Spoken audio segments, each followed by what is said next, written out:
for all of these ontic states. Okay? So if this is true, it implies this.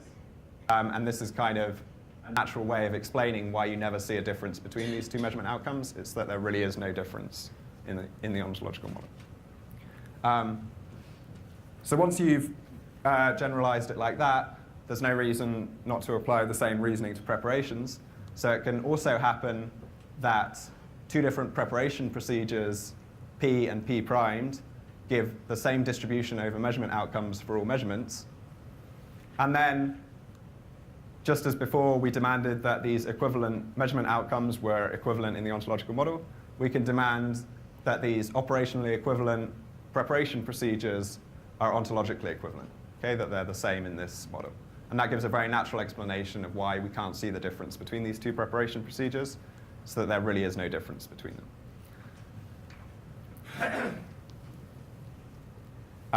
So that was a bit abstract. A kind of specific example in quantum theory would be that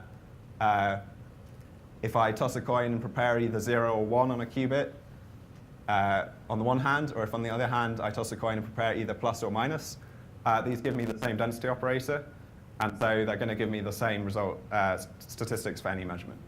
Okay? And so we would say that these two procedures, although we're physically doing different things, they're operationally equivalent.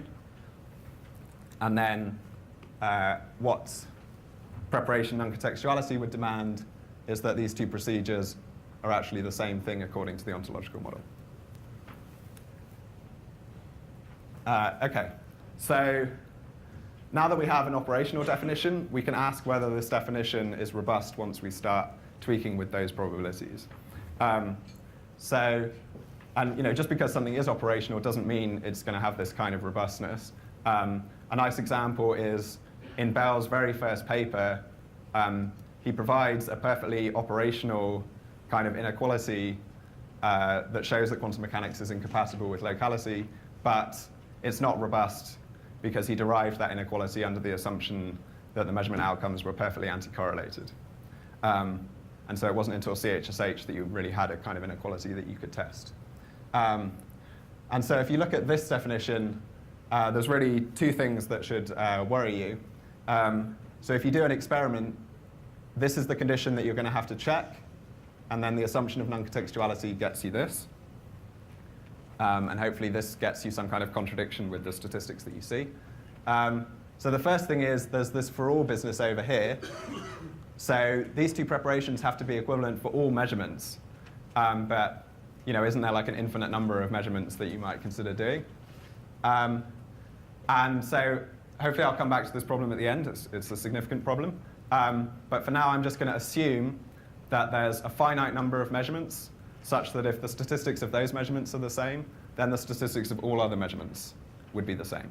Okay? So if you take the example of a qubit and consider x, y, and z measurements, if your statistics on those three measurements agree, then quantum theory tells you that it's the same density operator, and so the statistics on any other measurement would have to agree as well. Okay? So I'm just going to assume that there's this finite tomographically complete set. But there's also another worry, which is, well, these two things are supposed to be two different procedures, and yet somehow they're supposed to give me the exact same probabilities. Okay? We've got this equals sign here. And so that's another kind of failure of robustness. Okay, if I change these probabilities slightly, we're just no longer going to have this exact equality, and so it looks like we're just never going to be able to apply this condition. Okay, and this is the problem that we were able to solve.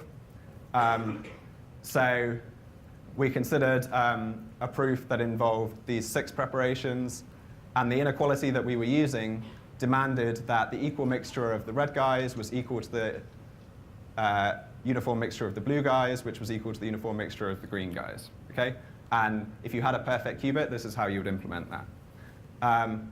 But of course, you're never going to have a perfect qubit, so maybe you end up with something like this. And now, not only do the midpoints of these lines not all meet in the same place, there's actually no point that's on all 3 of these lines.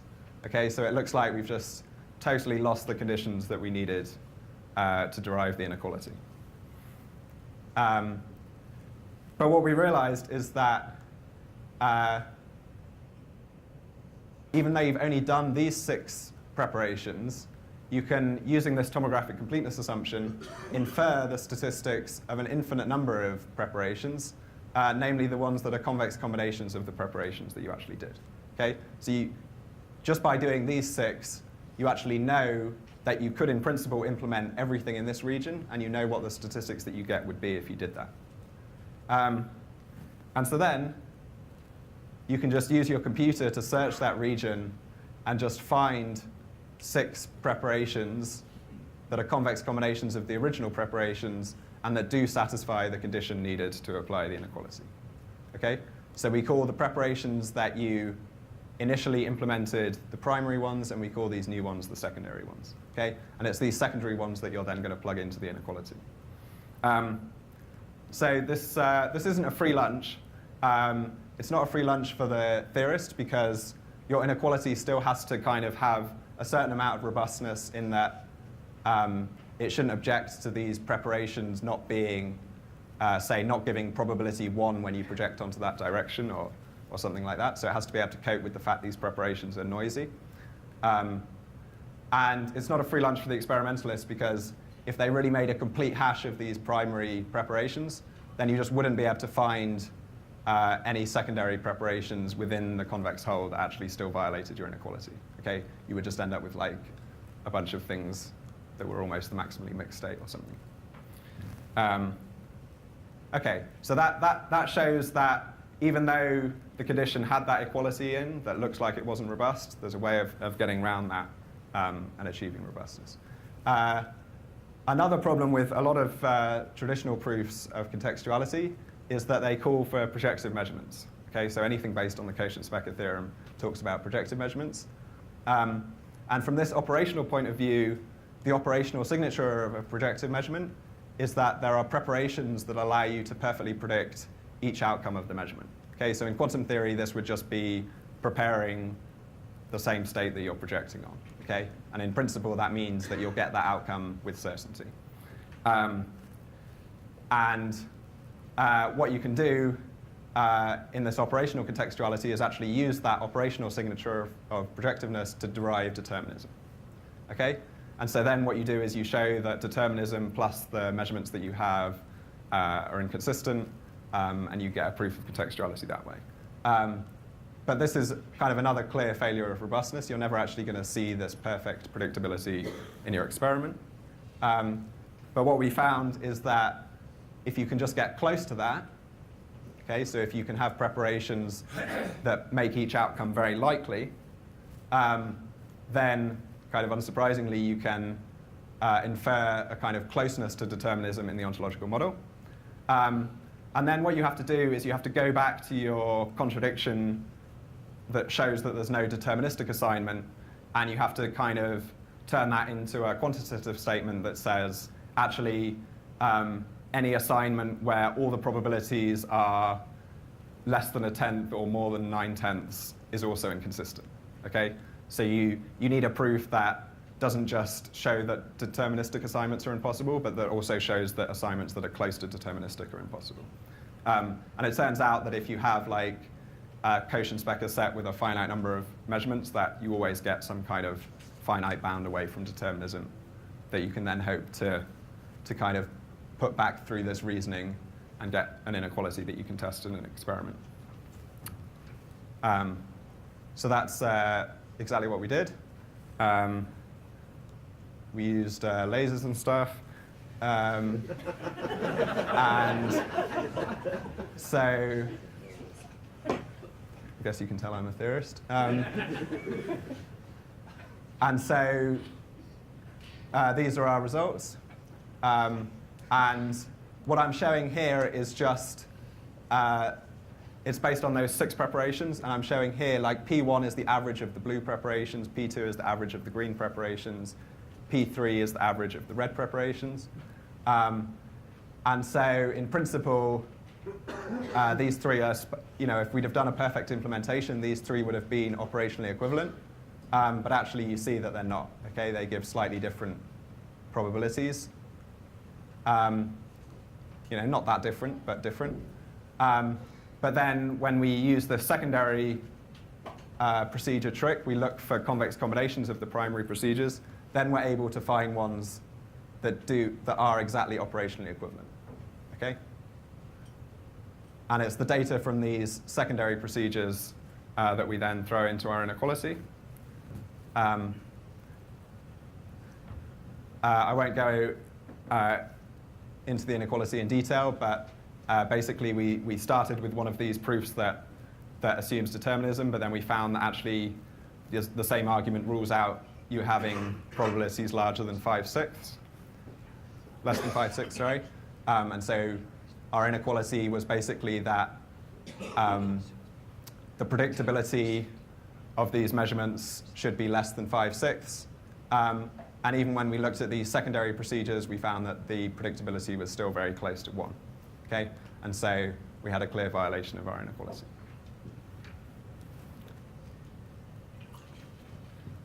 Cool. So I think this goes some way towards kind of addressing this problem of exactly how you would do a contextuality experiment. But there's still this other question of, well, what exactly would the applications of that be? So I kind of hinted that there's these kind of connections that people have drawn between contextuality and other stuff. But what would be nice would be to have like a really clear-cut thing where you just have some task and contextuality is like exactly what you need to do well at that task.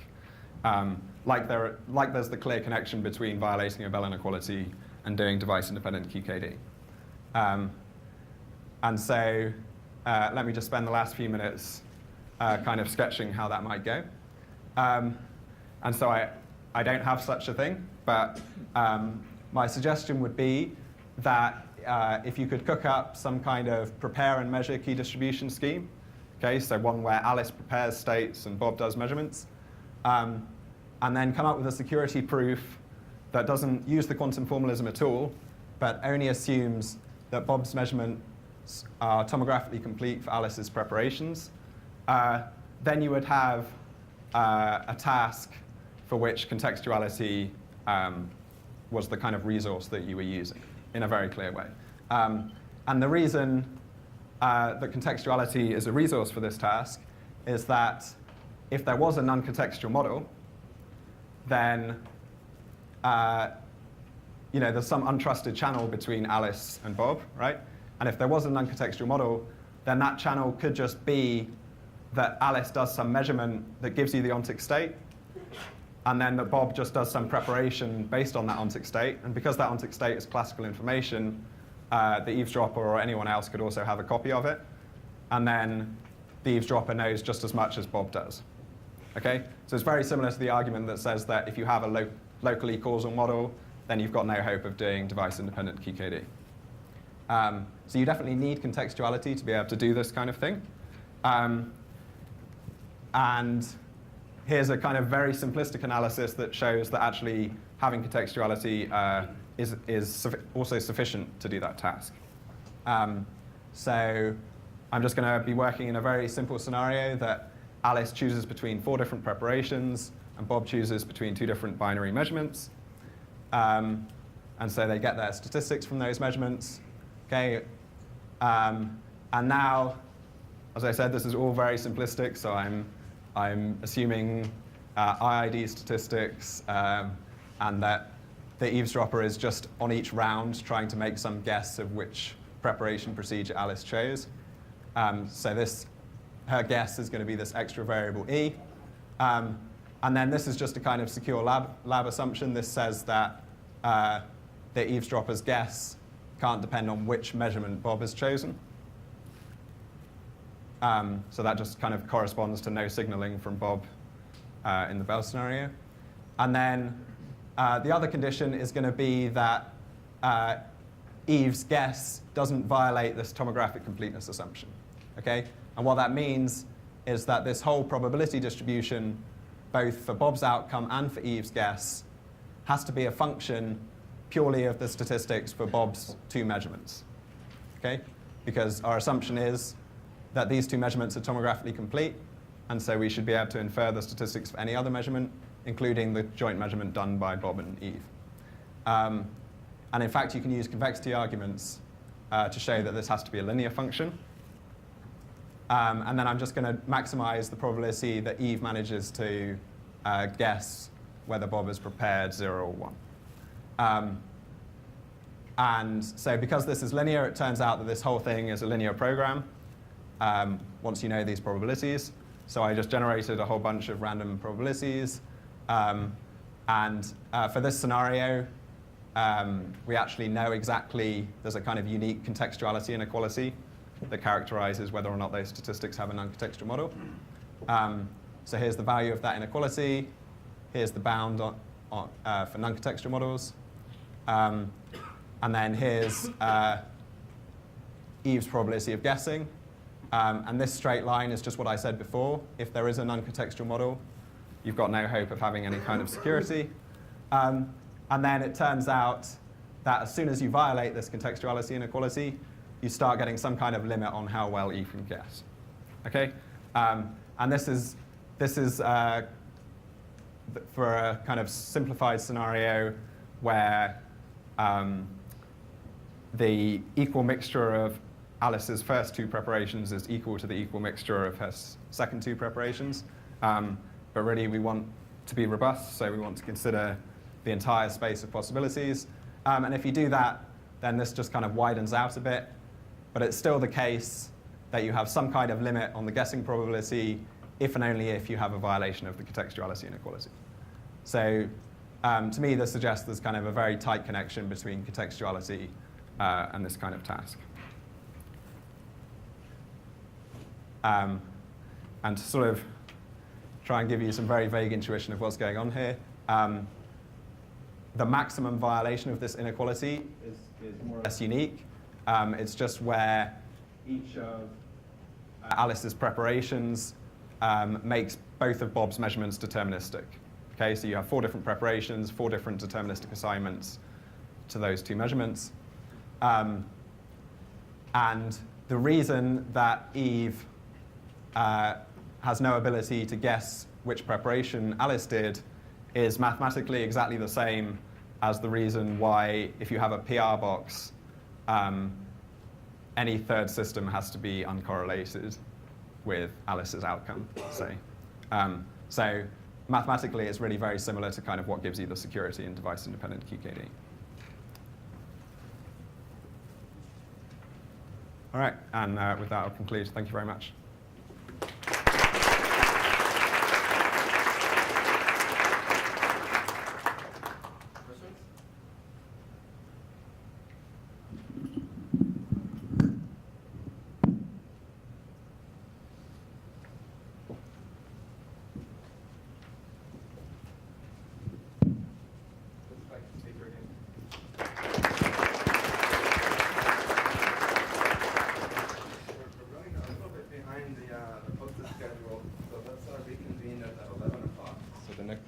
Next talk will be at 11 o'clock, and now we're on break.